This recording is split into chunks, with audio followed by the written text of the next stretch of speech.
Hello everybody, this is yours truly, Benya 9400. The American Civil War officially began on the 12th of April 1861 in Charleston Harbor, South Carolina, at the federal installation known as Fort Sumter. For those that are unfamiliar with the conflict, Southerners specifically were outraged following the election of Republican President Abraham Lincoln, who ran on a platform of abolishing the slave trade. A lot of Southerners perceived this as a threat and attack upon their everyday life and means to make a living, so much so a respective number of states located in the Deep South seceded from the Union of the United States in opposition to Lincoln's election. The first to officially do so was South Carolina, otherwise known as the Palmetto State.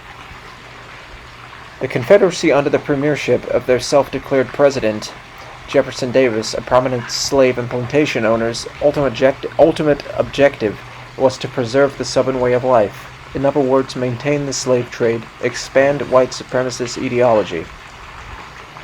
Anyway, Fort Sumter at the time of the attack by the Confederacy, specifically by that of the South Carolina militia, was under the command of Major Robert Anderson of the Union Army. Despite his fierce loyalties to the Union of the United States and his commitment to the abolishment of the practice of slavery, Major Anderson himself had previously been a slaveholder long prior to the outbreak of the war.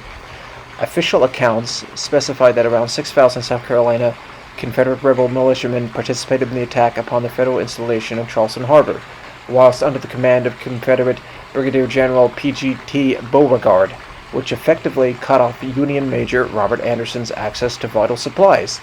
Whereas on the other hand, Anderson's troops were totally outnumbered, leaving him with no choice but to surrender the fortification to the rebellion.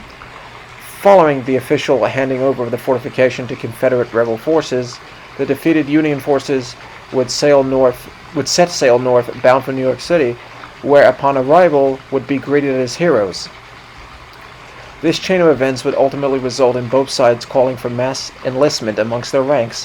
However, did everyone on both sides know that the events at Fort Sumter would lead to another 4 years of conflict and mass sacrifice on both sides, all in the name of preserving the Union and, on the other hand, maintaining the slave trade, which was essentially a defense of white supremacist ideology. This was the first part of a brutal war that would drag on all across the country for the next 4 years at great sacrifice. Thanks for watching. I hope you enjoyed. There is definitely more to come on this subject matter. I'm signing off for today, and please be sure to subscribe.